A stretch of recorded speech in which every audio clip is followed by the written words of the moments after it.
Hatchet, Chapter 6, page 56. 2 years before he and Terry had been fooling around down near the park where the city seemed to end for a time and the trees grew thick and came down to the small river that went through the park. It was thick there and seemed kind of wild, and they'd been joking and making things up, and they pretended they were lost in the woods and talked in the afternoon about what they would do.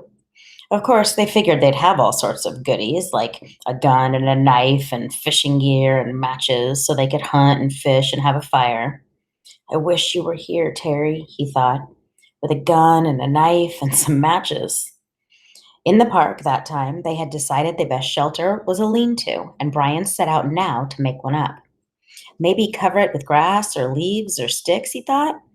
And he started to go down to the lake again, where there were some willows he could cut down for braces. But it struck him that he ought to find a good place for the lean to, and so he decided to look around first. He wanted to stay near the lake because he thought the plane, even deep in the water, might show up to somebody flying over, and he didn't want to diminish any chance he might have of being found. His eyes fell upon the stone ridge to his left, and he thought at first he should build his shelter against that stone. But before he decided to check out the far side of the ridge, and that was where he got lucky. Using the sun and the fact that it rose in the east and set in the west, he decided that the far side was the northern side of the ridge.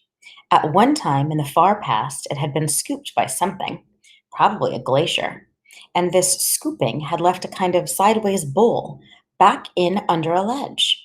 It wasn't very deep, not a cave, but it was smooth and it made a perfect roof, and he could almost stand in under the ledge. He had to hold his head slightly tipped forward at the front to keep it from hitting the top. Some of the rock that had been scooped out had also been pulverized by the glacial action, turned into sand, and now made a small sand beach that went down to the edge of the water in front and to the right of the overhang. It was his first good luck. No, he thought, he had good luck in the landing. But this was good luck as well, luck he needed. All he had to do was wall off part of the bowl and leave an opening as a doorway, and he would have a perfect shelter, much stronger than a lean-to, and dry because the overhang made a watertight roof. He crawled back in under the ledge and sat. The sand was cool here in the shade, and the coolness felt wonderful to his face, which was already starting to blister and to get especially painful on his forehead, with the blisters on top of the swelling. He was also still weak. Just the walk around the back of the ridge and the slight climb over the top had left his legs rubbery. It felt good to sit for a bit under the shade of the overhang in the cool sand. And now, he thought, if I just had something to eat. Anything. When he had rested a bit, he went back down to the lake and drank a couple swallows of water. He wasn't all that thirsty, but he thought the water might help to take the edge off his hunger. It didn't. Somehow, the cold lake water actually made it worse, sharpened it. He thought of dragging in wood to make a wall on part of the overhang and picked up one piece to pull up, but his arms were too weak, and he knew then it wasn't just the crash and injury to his body and head.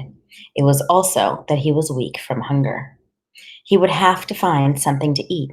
Before he did anything else, he would have to have something to eat. But what? Brian leaned against the rock and stared out at the lake. What in all of this was there to eat? He was so used to having food just be there, just always being there. When he was hungry, he went to the icebox or to the store or sat down at a meal his mother cooked. Oh, he thought, remembering a meal now. Oh, it was the last Thanksgiving last year, the last Thanksgiving they had as a family before his mother demanded the divorce and his father moved out the following January. Brian already knew the secret, but did not know it would cause them to break up, and thought it might work out. The secret that his father still did not know, but that he would try to tell him when he saw him. The meal had been turkey, and they cooked it in the backyard in the barbecue over charcoal with the lid down tight. His father had put hickory chips on the charcoal, and the smell of the cooking turkey and the hickory smoke had filled the yard. When his father took the lid off, smiling, the smell that had come out was unbelievable. And when they sat to eat, the meat was wet with juice and rich and had the taste of the smoke in it.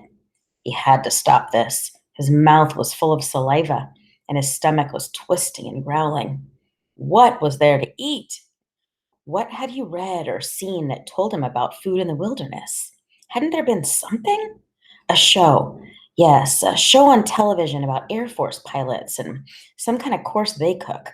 A survival course. All right, he had the show coming into his thoughts now.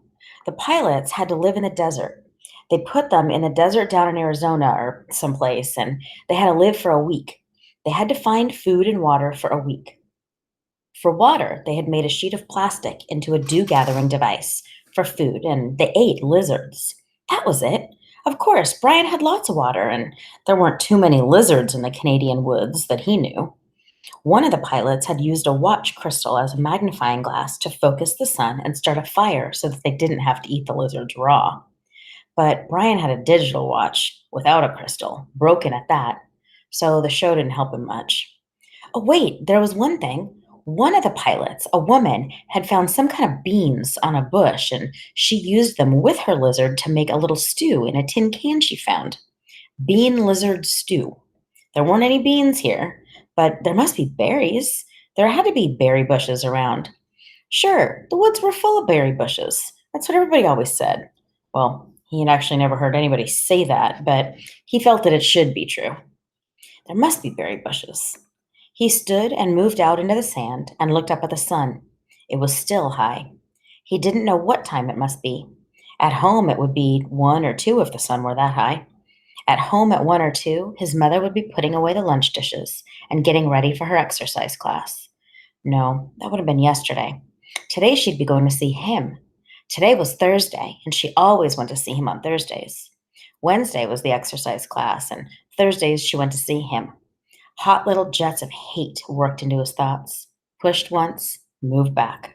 If his mother hadn't begun to see him and forced the divorce, Brian wouldn't be here now. He shook his head. He had to stop that kind of thinking. The sun was still high, and that meant he had some time before darkness to find berries. He didn't want to be away from he almost thought of it as a home, shelter when it came to be dark. He didn't want to be anywhere in the woods when it came to be dark. And he didn't want to get lost, which was a real problem. All he knew in the world was the lake in front of him, and the hill at his back, and the ridge. If he lost sight of them, there was a really good chance he would get turned around and not find his way back. So he had to look for berry bushes, but keep the lake or the rock ridge in sight at all times. He looked up the lake shore to the north. For a good distance, perhaps 200 yards, it was fairly clear.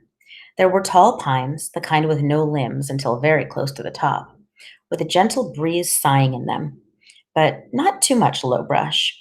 200 yards up there seemed to be a belt of thick, lower brush starting, about 10 or 12 feet high, and that formed a wall he could not see through. It seemed to go on around the lake, thick and lushly green, but he could not be sure. If there were berries, they would be in that brush, he felt, as long as he stayed close to the lake so he could keep the water on his right and know it was there, he wouldn't get lost. When he was done or found berries, he thought, he would just turn around so the water was on his left and walk back until he came to the ridge and his shelter. Simple. Keep it simple. I am Brian Robison. I have been in a plane crash. I am going to find some food. I am going to find some berries. He walked slowly, still a bit pained in his joints and weak from hunger. Up alongside of the lake, the trees were full of birds singing ahead of him in the sun. Some he knew, some he didn't. He saw a robin and some kind of sparrows and a flock of reddish-orange birds with thick beaks. 20 or 30 of them were sitting in one of the pines. They made so much noise and flew away ahead of him when he walked under the tree. He watched them fly, their color a bright slash in solid green, and in this way he found the berries. The birds landed in some taller willow type of undergrowth with wide leaves and started jumping and making noise. At first, he was too far away to see what they were doing, but their color drew him, and he moved toward them, keeping the lake in sight on his right. And when he got closer, he saw they were eating berries. He could not believe it was that easy. It was as if the birds had taken him right to the berries.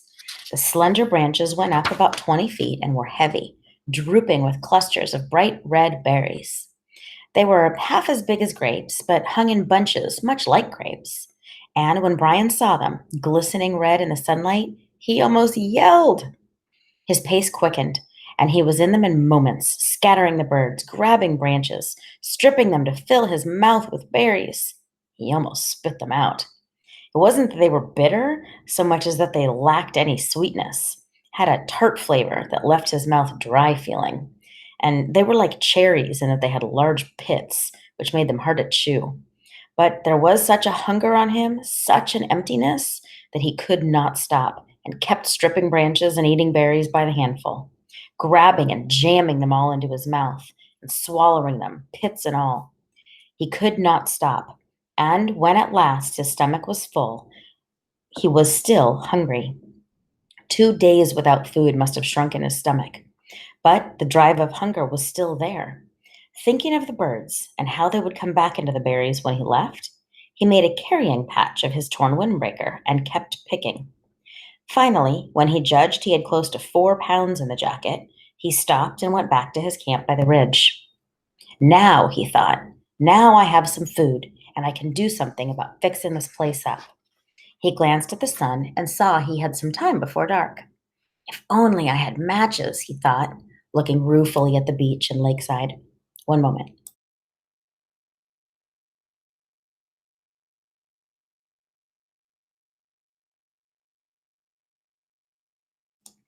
Sorry, excuse me. There was driftwood everywhere, not to mention dead and dry wood all over the hill, and dead dry branches hanging from every tree. All firewood, and no matches. How did they used to do it? He thought. Rub two sticks together? He tucked the berries in the pouch back in under the overhang in the cool shade and found a couple of sticks. After 10 minutes of rubbing, he felt the sticks, and they were almost cool to the touch. Not that, he thought. They didn't do fire that way. He threw the sticks down in disgust. So, no fire. But he could still fix the shelter and make it. Here in the word safer came to mind, and he didn't know why. More livable. Kind of close it in, he thought. I'll just close it in a bit. He started dragging sticks up from the lake and pulling long dead branches down from the hill, never getting out of sight of the water and the ridge. With these, he interlaced and wove a wall across the opening of the front of the rock. It took over 2 hours, and he had to stop several times because he still felt a bit weak, and once because he felt a strange new twinge in his stomach, a tightening, rolling. Too many berries, he thought. I ate too many of them. But it was gone soon, and he kept working until the entire front of the overhang was covered, save for a small opening at the right end, nearest the lake. The doorway was about 3 feet, and when he went in, he found himself in a room almost 15 feet long and 8 to 10 feet deep, with the rock wall sloping down at the rear. Good, he said, nodding. Good. Outside, the sun was going down, finally, and in the initial coolness, the mosquitoes came out again and clouded in on him. They were thick, terrible, if not quite as bad in the morning, and he kept brushing them off his arms till he couldn't stand it, and then dumped the berries and put the torn windbreaker on. At least the sleeves covered his arms. Wrapped in the jacket, with darkness coming down fast now, he crawled back in under the rock and huddled and tried to sleep. He was deeply tired and still aching some, but sleep was slow coming and did not finally settle in until the evening cool turned to night cool and the mosquitoes slowed. Then, at last, with his stomach turning on the berries, Brian went to sleep.